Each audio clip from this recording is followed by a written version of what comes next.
Hello again, friends, to my fellow gardeners and makers of mistakes. As usual, we're going to talk about learning from those mistakes.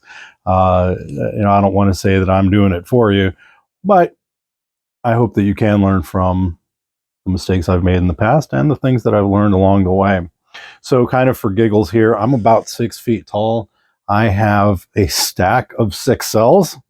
These are the Epic 6 cells that I've mentioned before. They are very sturdy, even though this tower isn't terribly sturdy.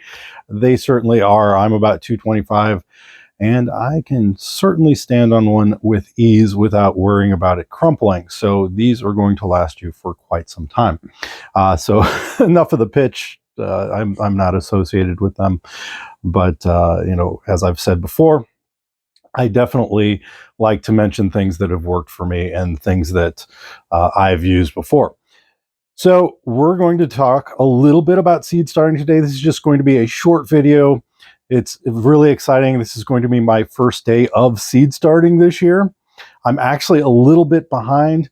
We're going to do a much more in-depth look in a later video when it comes to seed starting, but I just want to talk about the basics and what I'm getting started with today. So the first thing that we're going to talk about when it comes to our seed starting is, what do we want to start our seeds in? I'm going to go again much more in depth into this in a later video, but a question that I imagine a lot of people have is, can I just use normal potting mix? So I have some potting mix here, or do I need to use something that's specifically made for seed starting?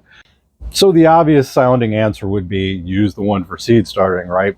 I have seen a few videos of other people, and as a matter of fact, I'm going to do some trials this year to kind of see what works best for me, not just these two. So same brand, Espoma, highly recommend that. But I'm going to look into what really does work best for the seed starting. You can find all sorts of information about this, sometimes conflicting. For example, one video I saw, they were soil blocking and they just used a normal potting mix and they said that works fine, that worked for them. So I'm not going to argue, what is best and what works for one person or may not work for others. When I started this, I actually made my own. I found a recipe. It worked fairly well, but it's just easier to use the pre-mixed stuff, right? So that's what I'm going to be doing this year, including, like I talked about, testing out some various mixes. So let's talk about the difference between these two, just on a basic level when it comes to, hey, why not potting mix? Why seed starting mix? Seed starting mix does tend to be a little lighter. So that makes for good drainage, and that is something you want.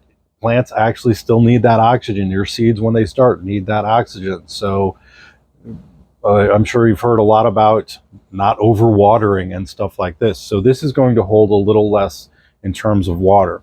So let's take a look at the ingredients on these real quick. They are very similar. Okay. So this does have the mycorrhizal fungi, which, again, that's a subject for a different day. So I'm not going to talk about that, but they both have the exact same on there. Okay, they both are sphagnum moss, so it's peat. Again, that's a discussion for another day, right? Whether that's sustainable and whatnot, but they're peat based. That being said, this one, and here's where the big difference come in, they both have peat and they both have perlite. Okay, so I've got some perlite here real quick for those. Is it open? It might be open. So for those who don't know what perlite is, it's the stuff that you might confuse with styrofoam in a potting mix. So there's your perlite. So perlite is just a mineral that increases your aeration and drainage. It kind of almost feels like styrofoam, so you can see why people might get that confused. So that's what these have in common, is the mycorrhizal fungi and the perlite and the peat moss. Okay, so here's where it gets different. This one, the potting mix, actually says that it's made of 35 to 45% peat. This one says 90. Okay, so it's almost entirely peat, and again, just some perlite for the drainage, and that's about it. It says yucca extract as well. Not really sure what that adds or whatnot. The potting soil actually has quite a bit more to it. Obviously, if it's only 35 to 45% peat, there's something else in there. So materials derived from one or more of the following: aged forest products, humus and or composted rice hulls, perlite, limestone to adjust pH. I'm sorry, the limestone is in this one as well. I take it back. There is one more thing they have in common. Earthworm castings, alfalfa meal, kelp meal, feather meal, and the yucca extract. So this, in short, has fertilizer in it. That's the big difference. You're going to see a bunch of arguments one way or the other about fertilizing seedlings. I tend to go with, especially starting out, little to no fertilizer, because the seeds have what they need inside of them. That's how seeds work, right? And then the roots go down, they find the nutrients. So you may ask yourself, well then, do I not want to fertilize seedlings at all? Isn't fertilizer good for plants and whatnot? Yes and no. So your seeds, they come with everything that they need to sprout, right? They have all the nutrition that they need. You can sprout a seed in a dish with no other material added, just the water, right? And you'll see the little sprout coming out. So that's why, to begin with, I'm going to use something that doesn't have a fertilizer in it. You can look at the back, look at the ingredients of whatever you're using, and we'll talk about that when I do the experiment of the different ones. But this one basically doesn't have fertilizer in it. I like that because fertilizer not only helps your plants, it also helps any other pathogens and whatnot. It might help mold to grow or whatnot. So I'm going to stay away from anything that's going to feed anything else. Just going to use this. And then later on, when the plants do start growing and start needing that fertilizer, obviously going to add that. So now that we have that out of the way, this is what we're going to be using. This is going to be my default for this year, other than the experimentation that I'll be doing. The next thing you want is your containers, right? So we'll be using these Epic 6 cells. In the last video, I talked about cleaning them out. They are still a little dirty because I didn't, you probably can't see that, but anyway, there's a little dust in there. What's important though is that I did sterilize them. I dunked them in that bleach solution. So even though they're a little dusty, a little dirty, they're sterile, they're clean. I washed my hands before doing this because, you want to make sure you're not bringing any pathogens in.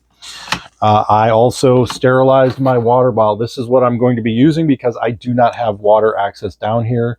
One of these days I'm going to have to one of these days I am going to have to tap one of the lines, but today is not that day.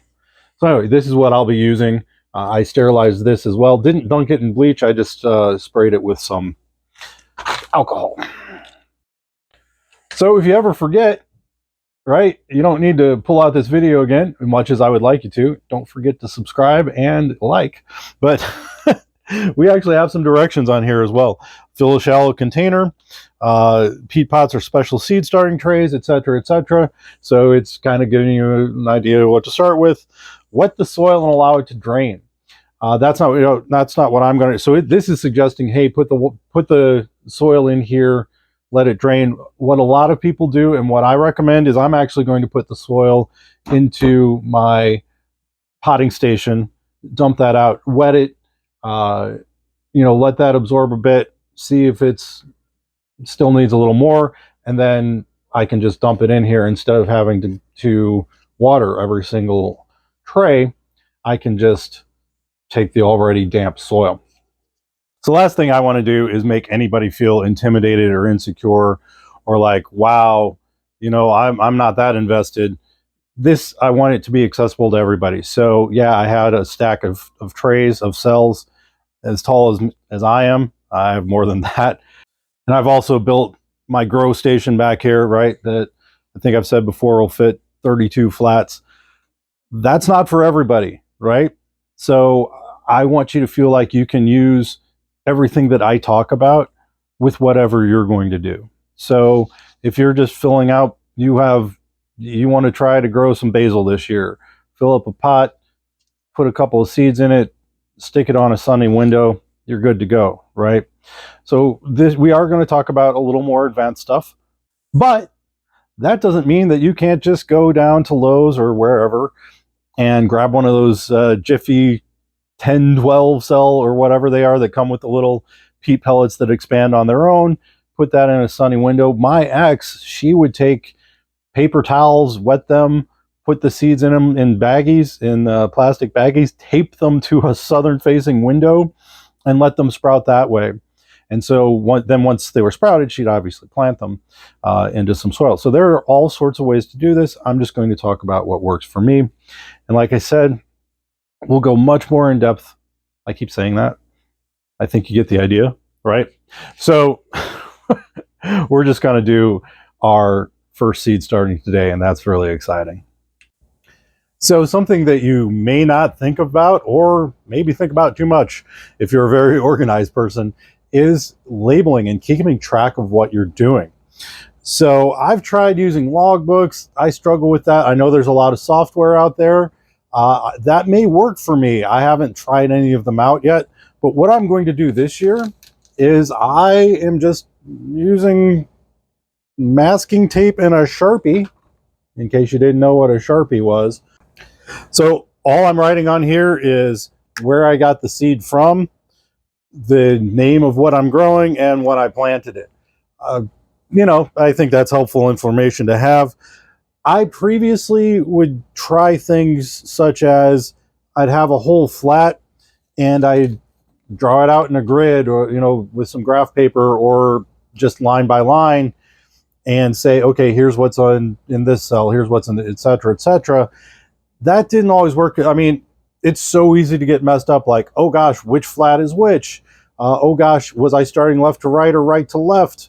When I talk about what everything is, if something fails and you start it over, well, it's really easy if I have the name just on the cells versus, I'd have to erase it if I move things around. So that's what I'm going to go with this year, because my previous methods just haven't worked out. So speaking of making mistakes, right, and learning from them. So that's what we're going to do here. So all I'm starting right now are my cabbages and my onions. So I'm actually a little bit late, especially on the onion. You almost can't start onion too early. Onions are one of those things that you can set out about a month before your last freeze date, and you want them to be maybe not the size of a pencil, but well on their way by the time you set them out. And so onions, you can almost start them New Year's Day, right? And here I am 3 weeks after that. But so I'm going to be starting my onions, my shallots, and a couple of cabbage. That's all I'm doing today. The other nice thing about using a Sharpie, and I do this every year, is it is a really good dibbler. You don't have to, that's just the thing that you poke in the hole to, poke to create a hole and put your seed in it. Well, you don't need to go really high tech about it. No, it's nice to have one, but I misplace things all the time too. So if I'm looking around for my dibbler, I'll just grab we already talked quite a bit about disinfecting. That is something, right? I just have a little bit of alcohol here because I don't want any pathogens that may be on my makeshift dibbler here make their way into what I'm sowing today.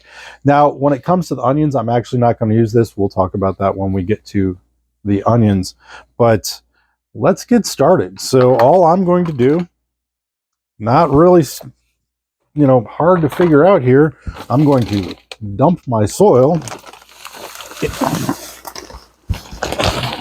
So here we go. And that is really dry. Okay.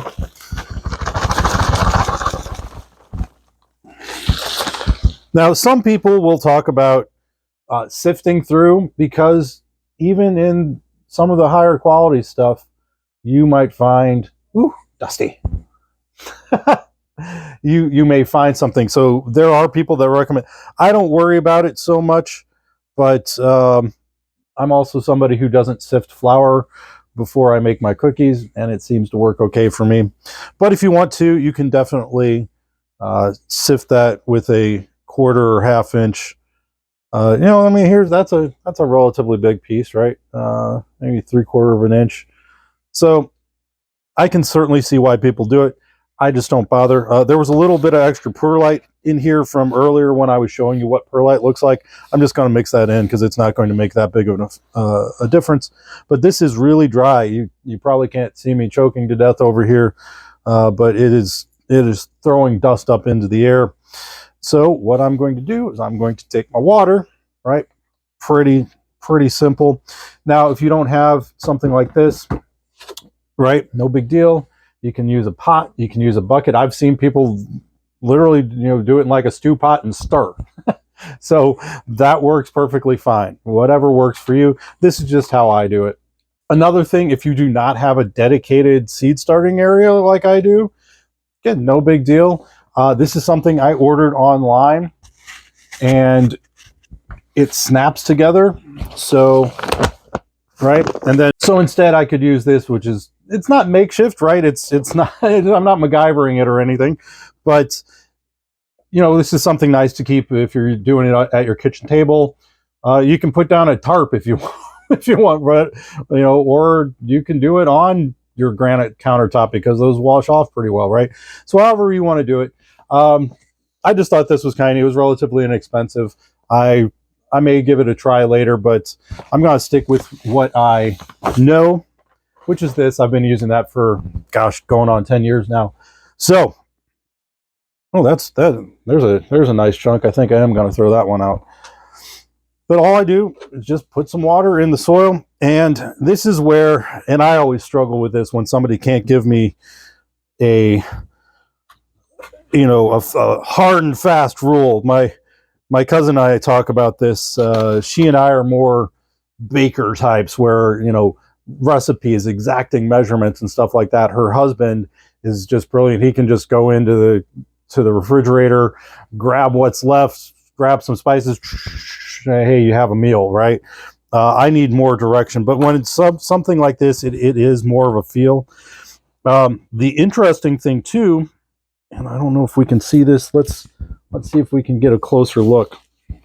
So here's something that's really kind of weird and interesting is soil can be what's called hydrophobic, which phobia, something you're afraid of, hydro, water, right? So if you can see here, it's almost like quicksand. It's not soaking in, right? And so that's what it means, hydrophobic. It's kind of floating on top of the water I've put in here. So it's actually going to take some working to get this wet. So earlier I mentioned that the instructions on the bag basically say to fill up your cells and then wet it. Well, this is a reason why I don't do it that way, is because if you fill up the cells with something dry, first of all, most cells are going to have holes at the bottom that make it easier to poke your plant out when you're done, right? So that's another reason you're going to want the soil wet before you put it in there. And I mean, I'm sure dogs are excited. So, or if you're just using a normal pot, right? There you go. There are drainage holes. So if you put something really dry in there, just like sand, right, it's just going to fall out of the bottom. So you definitely want to, I prefer wetting my soil first.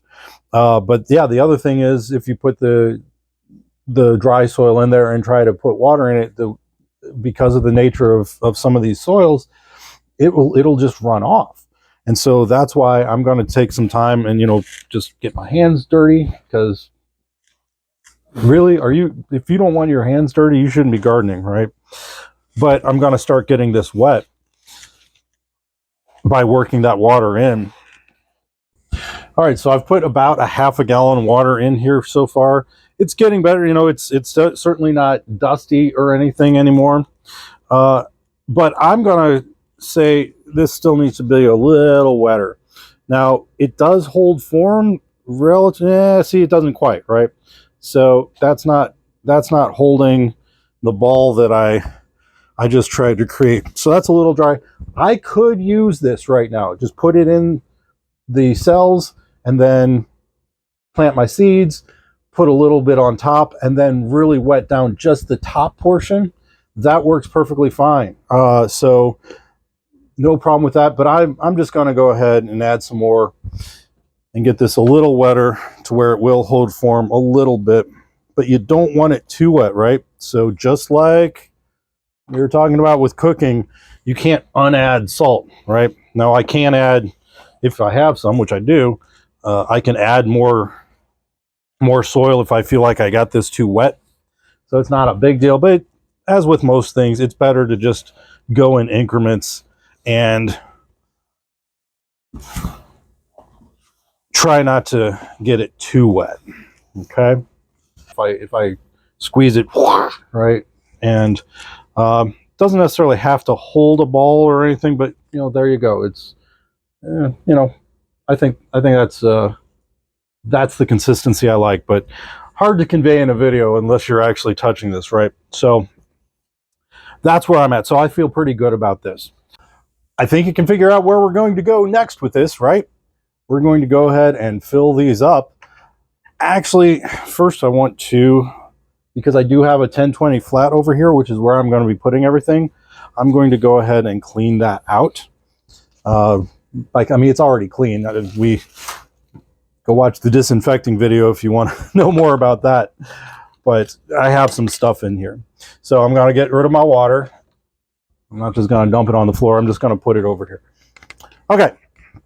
My alcohol, we'll set this elsewhere. All right, we're going to go ahead and fill these up. Nothing fancy. We're just going to gently pack these in, kind of smooth over the top. You can buy tools, like I said, with a widger instead of a Sharpie and whatnot. You can buy tools that are the size of a cell, and it tamps it down, right? I think that's kind of overkill. They look kind of about like this screwdriver. That's what these are called. So it just, whoop, pushes it down, tamps it down a bit. So you would take whatever tool, push it down a bit, right? And that's going to be a little deep, depend on what you're growing, right? But that's going to be a little deep, so I'm going to put a little more in here. My personal method is just, whoop, pretty much the same depth I got with this, right? So I'm going to put a little bit more.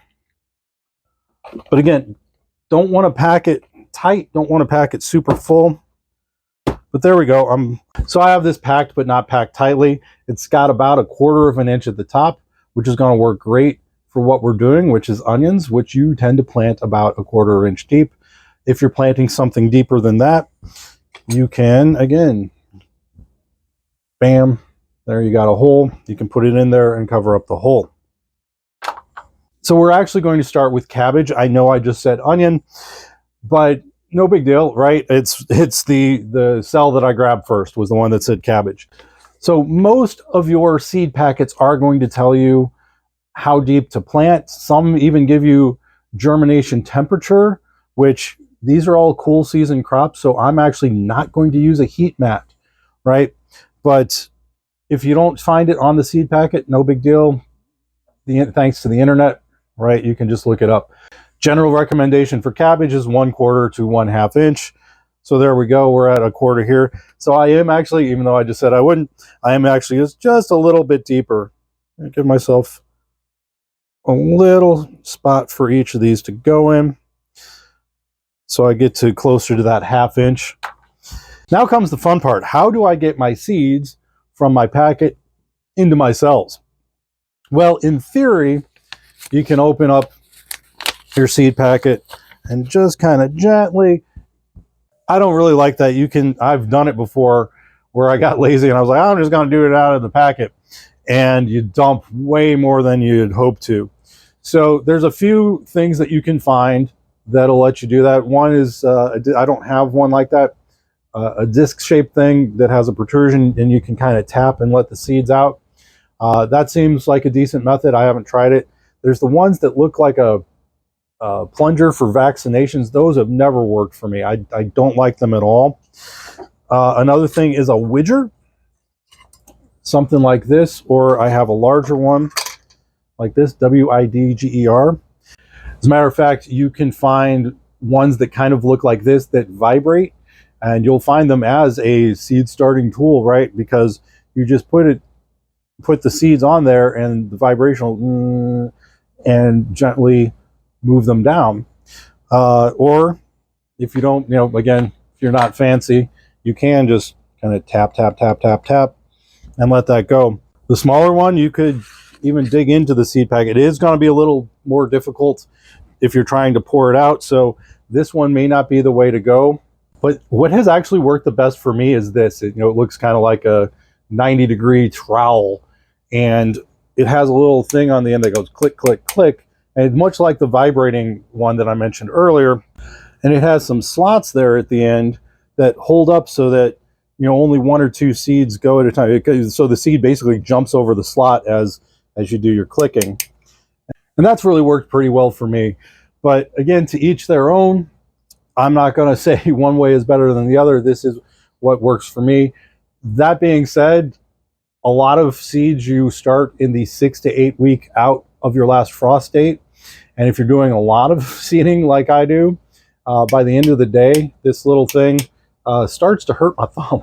It kind of grates on it. So anyway, I'm going to go ahead and put I only have maybe 6 seeds left. So this is left over from last year. Yeah, have 6 exactly. So hopefully I don't drop anything. I'm just going to try and make it easier for you to see. So yeah, I just, bop, bop, bop. And you do have to be kind of delicate about it. And there we go. I just got one to fall. And of course it didn't fall into the hole. Oh, that one I just flipped. So again, it's not, there we go. That one just rolled in. And then you can take, here's what I like the widger for, go ahead and move that into the hole. I also don't recommend covering stuff over as you go. You want to get the seeds all in there, because you might say, oh my gosh, wait, did I put a seed in this one? So it's always better when you can see this. Oops. So I got, see, there's 2. So I'm gonna have to dig one out. There we go. So if I really, really wanted this cabbage for this year, I would have wanted to order another package, but I actually don't eat cabbages for somebody else. So if these don't all germinate, I can live with that. But then I'm just going to sprinkle a little more on top. Don't even need to pack that in. Now, again, you want to check your packet and or the internet, because some things will actually say to just press in because they need light to germinate. These don't. Obviously, I'm burying them. I've seen people suggest using something like vermiculite because it's even lighter than soil. I haven't had a whole lot of luck with that. So I just go ahead and use soil. There we go. We have the first one. So another reason that this year I have decided to go with the masking tape and Sharpie high-tech plan is if I were to use a plant marker, well, later on, if I'm trying to get some airflow through, and so later when I point a fan at these, I don't want my wind being blocked by something like this. I've run into that before where I'm like, I better move this, and it just becomes a real hassle moving these around. And I think this is going to work for me. We'll see. Maybe at the end of this year, I'll say another mistake made, another lesson learned, but that's what we're going to do this year. Of course, the downside here is going to be, well, when I put them like that, now I can't read anything. As a matter of fact, in retrospect, maybe I should have put them on the other side. It didn't give me as much room to write on, but I could have done that. Oh, well. So the cabbages that I just planted, as you saw, I did 1 seed per cell. That was because I only had that many for that particular variety. But for the most part, you're going to want to do 2 or 3 in each cell. Not because you want to grow that many in a cell. You still want to grow only 1, but just to make sure that you get a good germination rate. So for example, let's say even 1 out of 8 doesn't germinate. That's 87.5%, something like that. So positive germination. So almost 90% do germinate. Well, you get 1 out of 8 that doesn't. So in a 1 out of 6 tray, Not going to do the math on the possibility there, but out of every 8, you're probably going to not get one. So it's much better to plant or to sow 2 or 3 and then just thin them out once if you get too many. Now, onions, I'm actually going to do a little bit differently. I've seen, again, you can find all sorts of advice all over the place. Somebody who said that they really did better in the most recent year by only planting 1 onion per cell.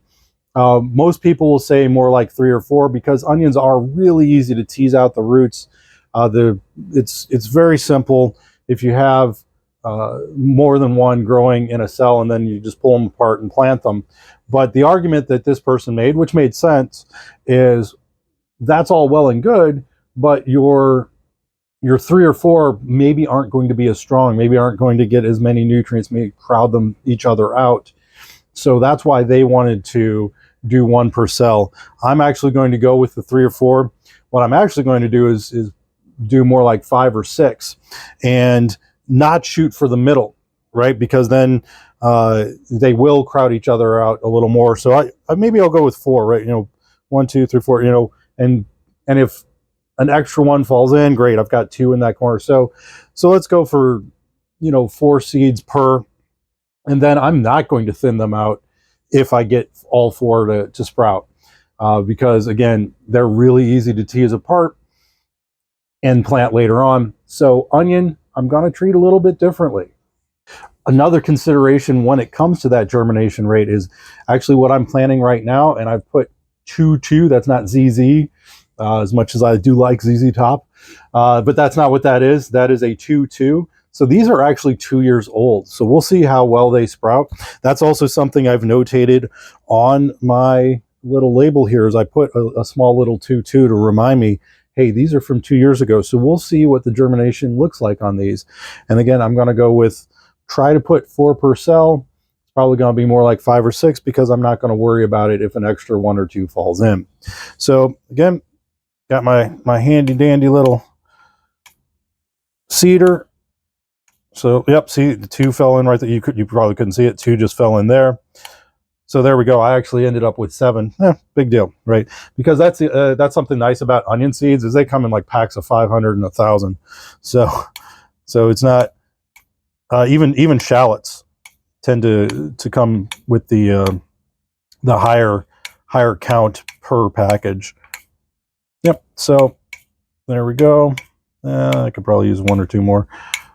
So I've actually overseeded here, so I may actually thin these out a bit. The other neat thing about onions, and we'll talk about this later when they start sprouting, is unlike other things that, when they get leggy, when the stems aren't very strong and stuff like that, and you end up with a weak plant, you can cut onions back and they'll just regrow. And that actually is something that people do intentionally, is they'll cut the onions back to try to get a thicker stem. So that's it. I don't think anybody wants to watch me just sit here and seed 9 more of these. You get the idea. But that's our basic primer on seed starting.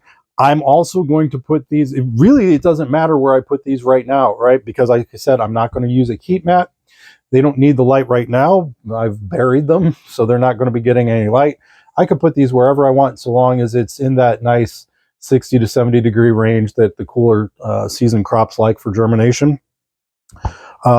So right now I am going to put this over on my seed starting station, but I'm not going to worry about getting any of the lights on. Like I said, I'm definitely not going to plug a heat mat in. So I was editing this video, putting everything together, and somehow the last few segments I didn't have any sound. So another mistake made. No big deal. Didn't miss a whole lot if you're still here after 30 some odd minutes. But all I did, I finished everything off. I did wet the top a little more.